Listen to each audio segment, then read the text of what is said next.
Okay, अब second part of mall presentation. तो इसमें हम देखेंगे ब्रीच के बारे में। द ब्रीच जो है it is the most common mall presentation. इसमें लाई लॉन्गिट्यूडनल होता है, लेकिन प्रेजेंटेशन है वो अलग होता है। इट इज़ पोडेलिक या फिर ब्रीच। नॉर्मली ये हमारा यूट्रस है।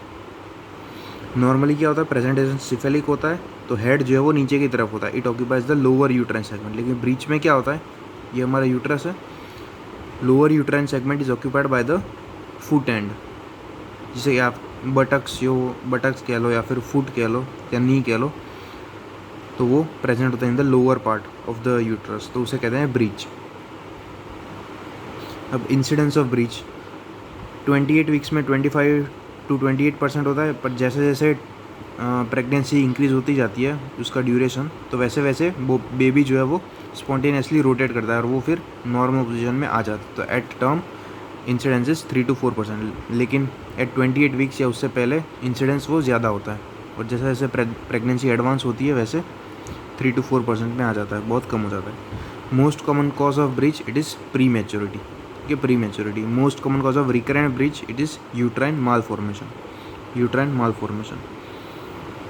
और ये अदर कॉजेज ऑफ ब्रीच, तो इडियोपैथिक होता है, कुछ मैटरनल कॉजेज, ये सारे मैटरनल कॉजेज हैं, प्लेसेंटल कॉजेज है एंड फीटल कॉजेज, तो ये आप पढ़ सकते हो। लेकिन most common cause of recurrent breach it is uterine mall formation. अब टाइप्स ऑफ ब्रीच, तो ब्रीच 4-5 टाइप की होती है।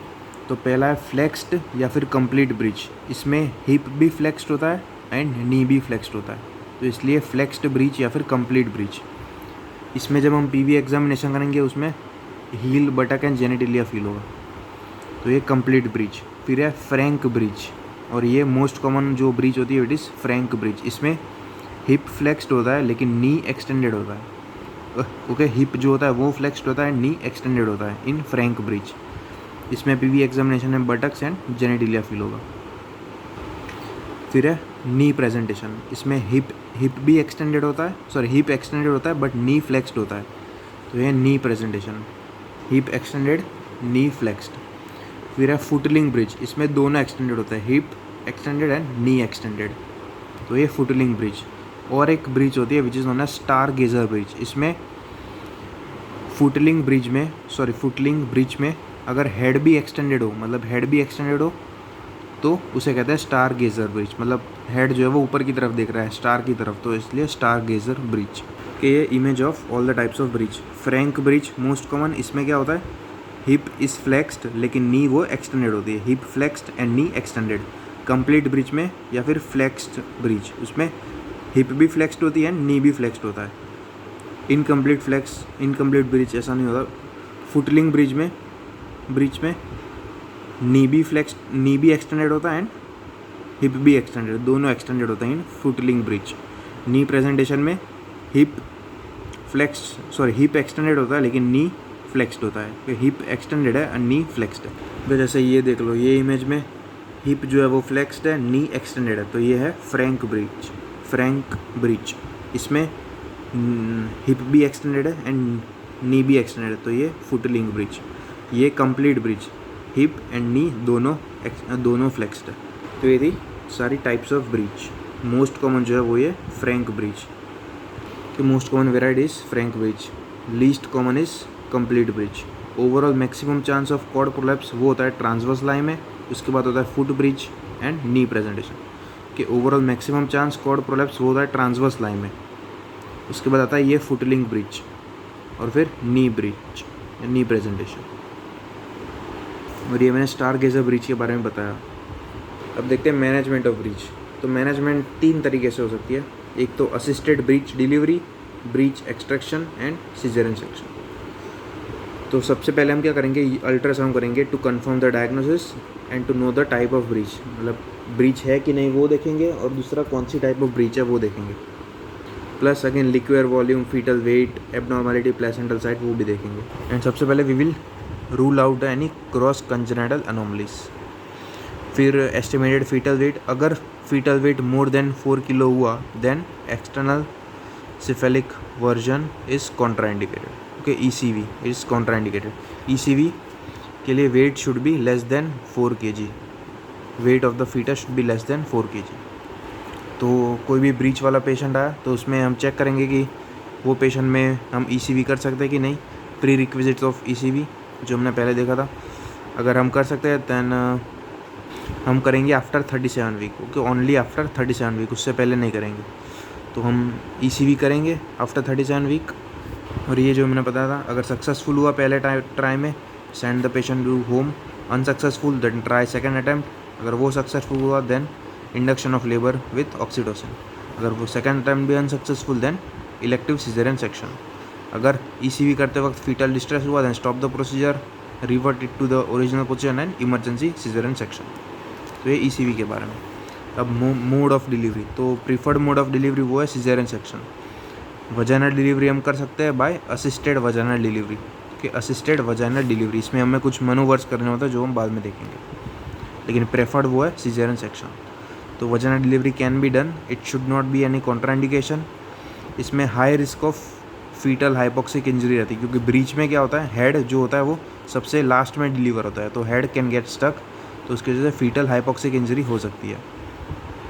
Should be done in centre where the facility of caesarean section is available, is done under supervision of the senior and weight of the baby should be less than 4 kg। कि अगर assisted vaginal delivery करनी हो तो weight should be less than 4 kg।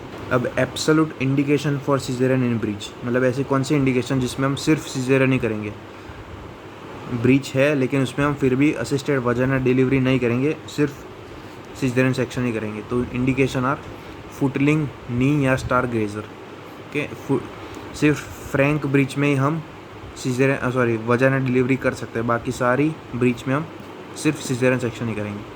फिर pre term breech, उसमें भी सी section करेंगे। Breech with post maturity या weight of the baby is more than 4 kg, उसमें भी सी section. Twin with first breech, breech with previous C section, breech which any other complication of the pregnancy like PIH placenta previa, breech score 3 or less, and priming gravida with breech which is a relative indication.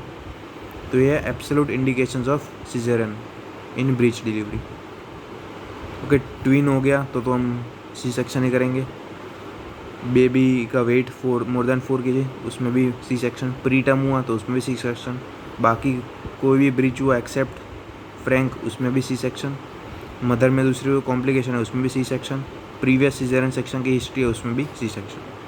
और breech score 3 or less तो उसमें भी सी section. अब assisted breech delivery, इसमें lie longitudinal होना चाहिए, presentation पोडेलिक या breach, denomination जो उसमें जो बोनी लैंडमार्क होता है वो होता है सेक्रम। मोस्ट कॉमन प्रेजेंटेशन वो है left sacro anterior position, left sacro anterior.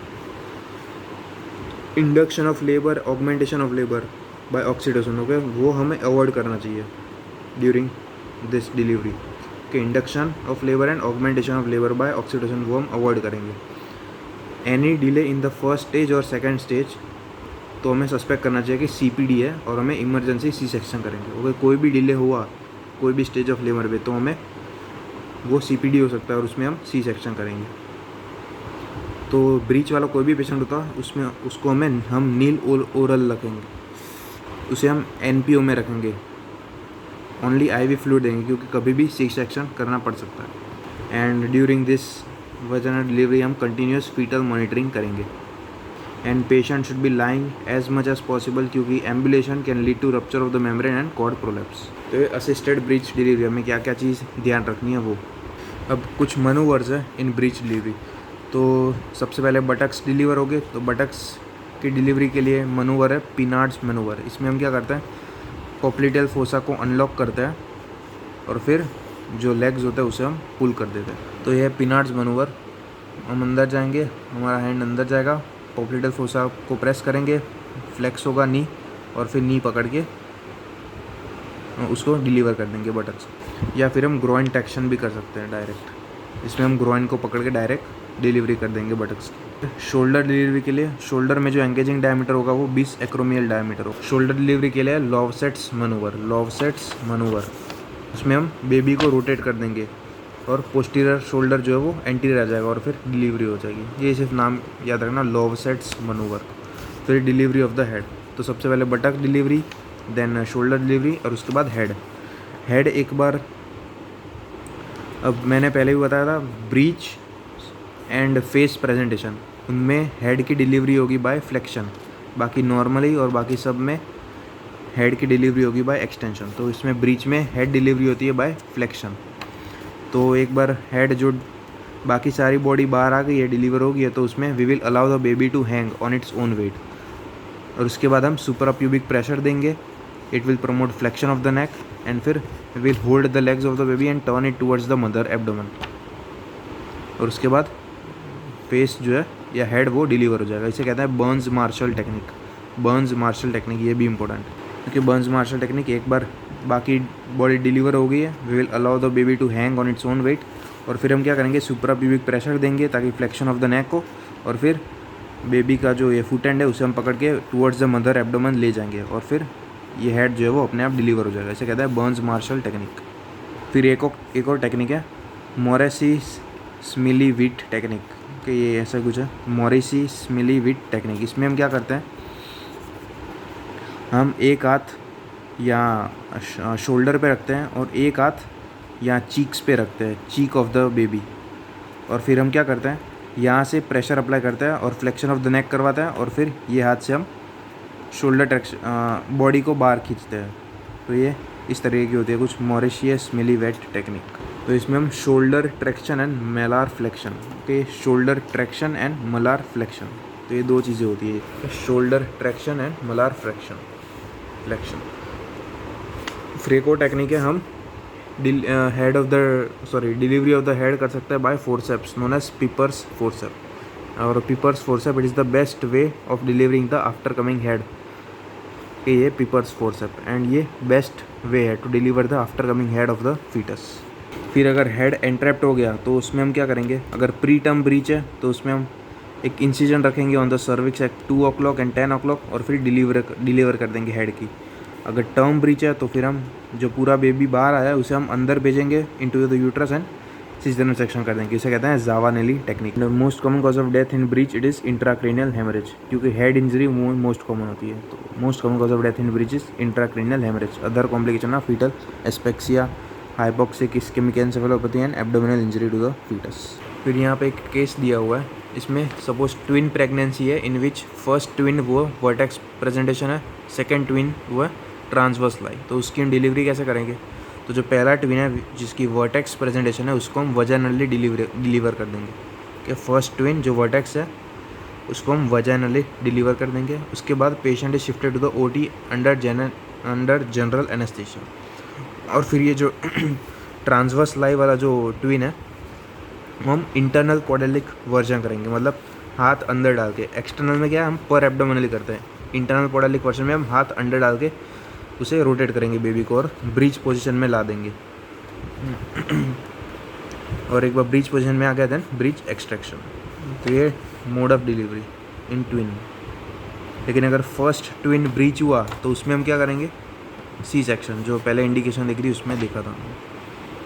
तो ये सारी इमेजेस है of different manoeuvre. Groin traction ये इंपॉर्टेंट है, Pinard's manoeuvre for delivery of the buttocks, groin traction वो भी डिलीवरी ऑफ द बटक्स।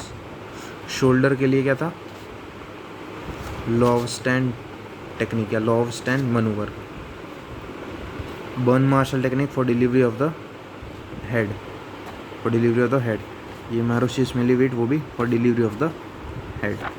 और फिर बेस्ट जो था वो था पिपर्स फोर्सेप। ये थी असिस्टेड ब्रीच डिलीवरी के बारे में।